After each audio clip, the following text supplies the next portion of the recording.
Okay, just watched a few clips and carry on down here, and we should get to this corner bit down the bottom, and there's a whole load of glids just all across the they're only going to be this small, I think, this year.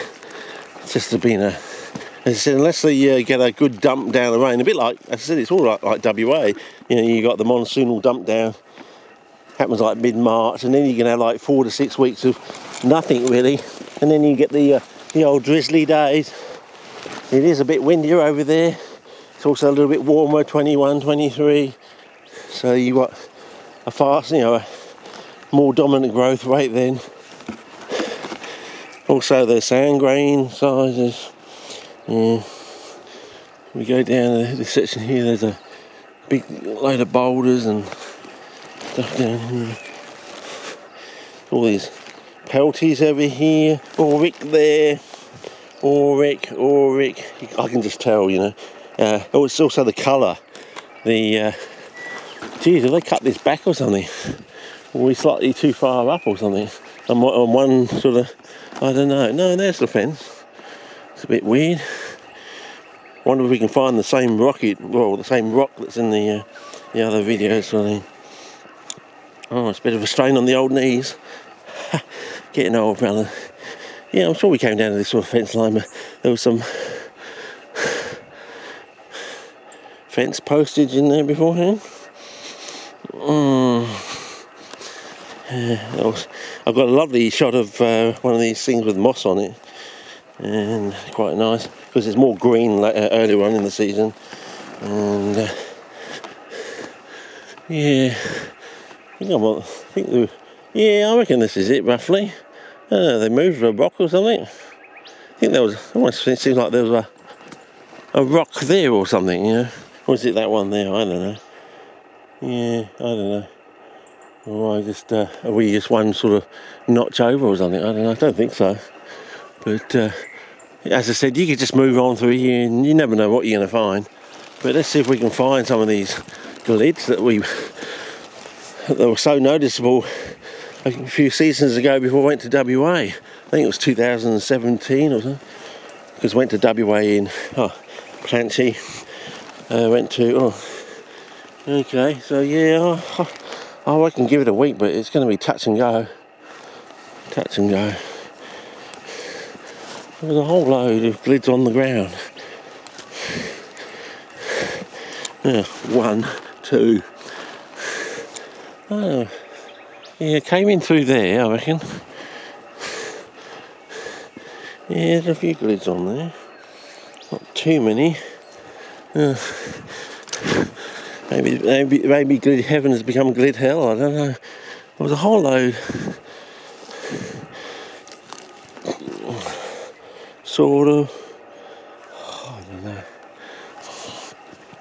Have a look at this is some sort of astroloma relation, but not astroloma, asteroides. I don't know. Could be totally wrong with that one. Oh yeah, so look for the one that has the a rock like that, but a more triangular pyramid-shaped one with a nice orangey lichen on it. So that's the clip you want to see, and it takes us into this area. And over there, we're like glid heaven a few years ago. So yeah, it's obviously been a bad season.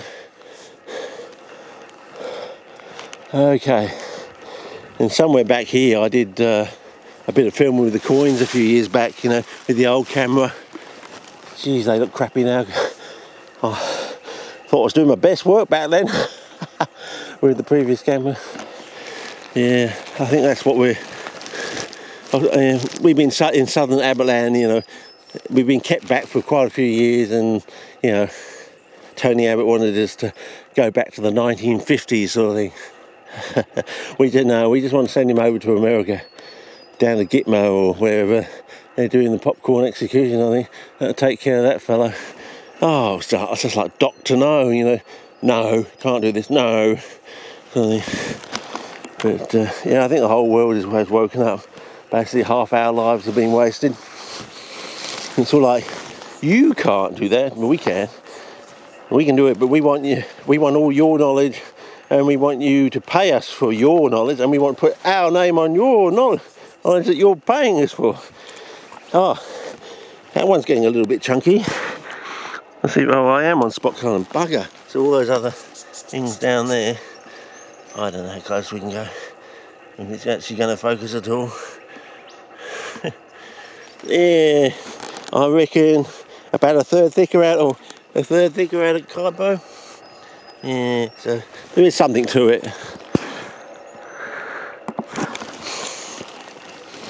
Yeah, I'll just walk it back through and, you know, basically go back the same way. I think it's just too hard getting through there now.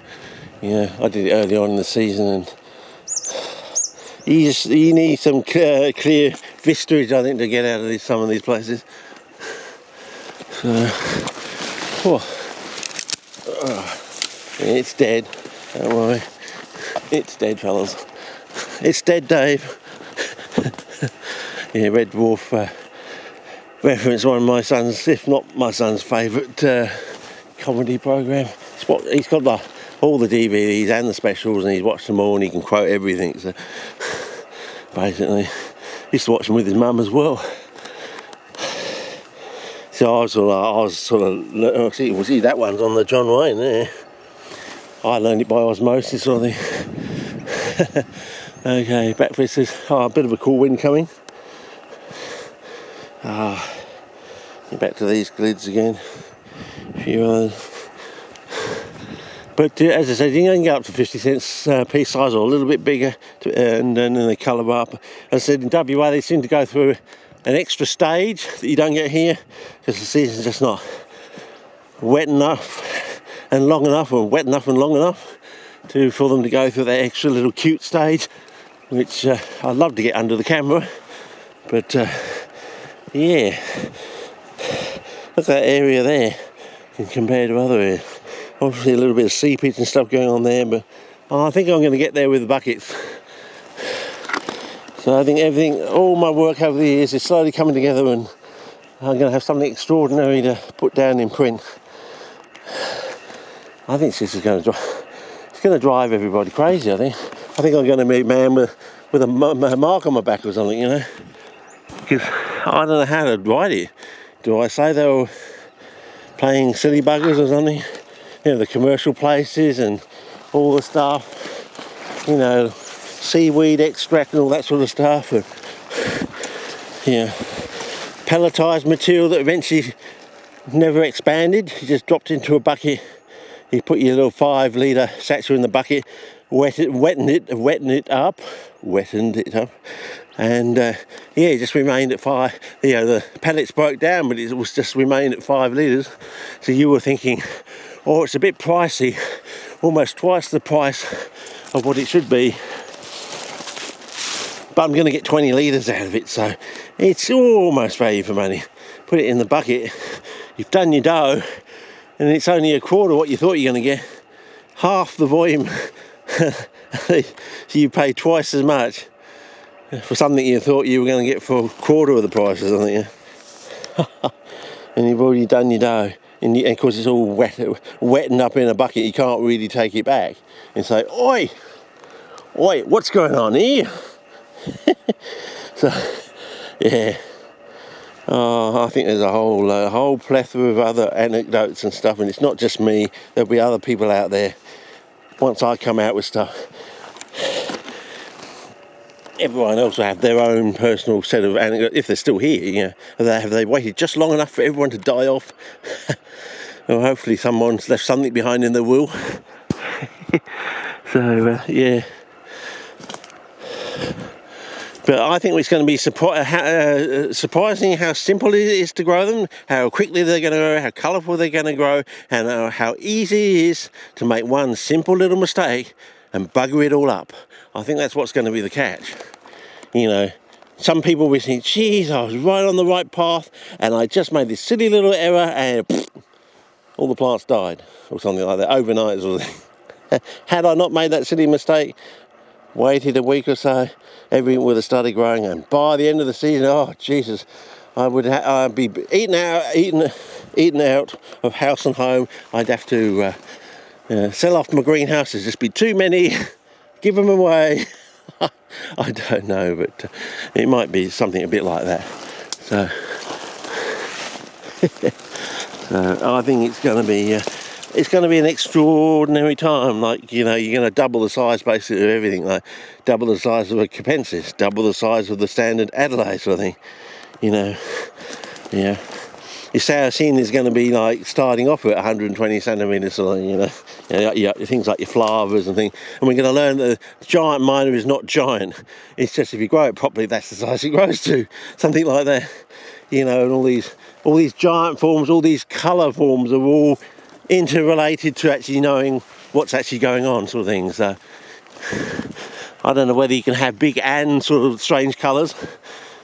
But hopefully we'll be heading towards some form of a blue fly trap, whether it's just the red parts of the plant go blue, so instead of going from green to red, they go from green to red to blue or something like that, or just skip the red stage and go straight to blue. But we'll see. But as I said, I think I want to consolidate where I am now, then go into calcium, and then next year try to blue something, and then basically I think I'll be done. And I'll be doing all the things like rhubarb, whether we can make the red stems of rhubarb go blue and things like that. You know, strawberries, can we have a blue strawberry? You know, I mean, if you come up with a blue strawberry, yeah, I think that would be a front cover of some botanical magazine, surely. But then again, we might find out they'll try and beat you to the punch because they've known about something like this for years or something like that. And yeah, there'll be a bit of a rush on. You'll put your photograph into the front cover, and when the issue comes out, you'll have someone else's blue strawberry on there. They've had a photograph in their filing cabinet for years or something. And Jesus, so I think I'm probably going to have to, you know, put something in the postal system, a bit like Quiz Show. You know, it was the artist that broke the Quiz Show puzzle. If you've seen the film Quiz Show, it's a really good movie. I lump it in with all those ones I watch once a year, sort of thing. Outland, Coma. All the President's Men, you know, I try to watch those at least once a year, sort of thing, because they are, and Zodiac and things like that. So I'm after the Blu-ray version of Zodiac. It's supposed to have an extra 5 minutes, whether they're important 5 minutes, and a good doco as well. So, oh, by the way, talking about Zodiac, yeah,